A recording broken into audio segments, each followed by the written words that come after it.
Good morning, and welcome again to the weekly press conference.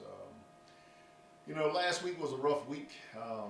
We started off making too many mistakes against a very good football team, got behind, was able to come back out second half and put together a showing where the second half it was a 14-7 ball game, but by that time it was out of reach. It got an opportunity to play a lot of guys in the second half, so we found some guys that we can use as we going forward and moving some guys around. But unfortunately, we came out with an L. But there's a lot of lessons that we was able to take away from that as we move forward to conference play versus Grambling. Coach, this team hasn't won its conference opener since 2014. How important is it to y'all to get out to a fast start? I know you talked about that last week. Very important. I think now, with all things in place, we can compete with the upper echelon of our conference, which Grambling has been for the last couple of years.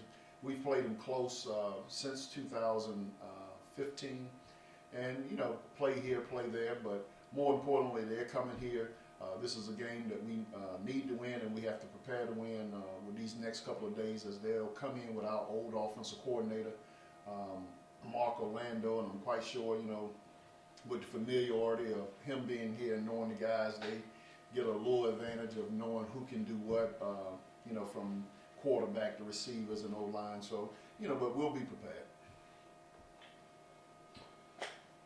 Coach, Talk about some of those lessons you're working on from last Saturday into the rest of the season. Well, one, we can't start the game off with a punt being blocked. We have to be able to make sure that we get the call, make sure that we got the proper people in, because when we got the punt blocked, it changed the whole, morale of the game. Now they start at 1st and 10 on the 25 going in. Secondly, I think from the quarterback play, we got behind, and Kadarius was, trying to make things happen with the ball, and we overthrew two passes that ended up being interceptions and return for short field. So we have to take what it gives us. If it's an out, it's an out. If it's a pressure, live to see another day. As we talked to him all week, put us in the best position with your legs, get down, let the offense come back out, but don't try to make things as we go. Defensively, I thought from what they just got wore down. Defensively, I thought we played well with all the things considered of slowing the triple option down as we started out. They had a couple of big plays as the game went on, but that had a lot to do with them being on the field too long. When you got a team that's already averaging 6 to 7 plays a drive, and then our offense is going out 3 plays and out, or 1 play and a turnover, that doesn't match up. So I think we just wore our defense down. Coach, Grambling just lost two of their probably their better defenders, right? So what are some things y'all want to try to do to, I don't mean to put it this way, but kick them while they're down, just to take advantage of injuries? Well, you got a couple of guys that's down, but the key is that it's the next guy up. We're in the season now. It's not like spring ball where you get to cut back. Every week we got a game until next weekend when we got a bye week. So that's why we have depth in the program. Some of the guys, you'll see a couple of new guys. I won't really get into detail with that, but you'll see a couple of new guys this week, and those guys have been having a great week of practice, but it'll be their first opportunity starting and things of that nature. But it's the next guy up approach. Oh no, Coach. I was referring to Grambling's injuries on the other side. Oh, okay. You're talking about Grambling injuries. Yeah, no, not both. No. I'm talking about their safety in the back of that. Well, the safety in the back, they reported those guys being out, but more importantly, it's the same thing. They got great talent on that at that team, and the next guy will be stepping up, and they have sent us, depth charts with guys moving up. We'll look at the film. They taking the outside backer, moving them inside, but you're still talking about a pretty good football player. So we have to again attack what we see on the field by leverage, by coverage, and by personnel, and we'll see how that goes as the game goes on. Coach, facing that triple option last week, it's an offense that you rarely or hardly see in college football, and it's hard to prepare for, especially only getting 1 week to prepare. Now that you're getting back to a more traditional offense, How do you feel about your defense going forward, being prepared to face that? Now we can take some of the experiences from the first 2 games and carry over for the rest of the season. I mean, if you don't think the triple option is tough, Georgia Tech got rid of it and then got beat by it with the Citadel. So that's a very tough offensive scheme, very physical, and one play can go to the house. I mean, and moving back into conference play where everyone runs the spread or more of a tempo kind of offense, it puts us back in our wheelhouse. Just what's your overall thoughts of this Grambling team on all sides of the ball? Big, a lot of good size.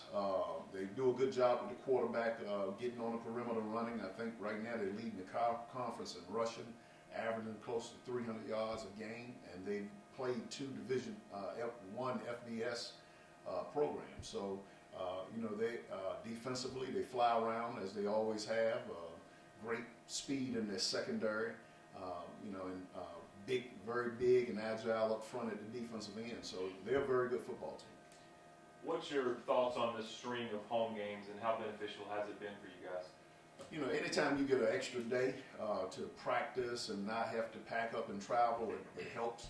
And I'm quite sure, it keeps us refreshed as we move into our Friday practices. But, the thing that I'm looking at is as we get these 5 games out of 4 games, home games out of the way, now we're on a 5-game stretch. And I don't want the guys to get, I want them to enjoy the crowd, build the morale with some wins, build the morale with some play, but then still try to keep that focus that stretch of that 5 games away is coming up.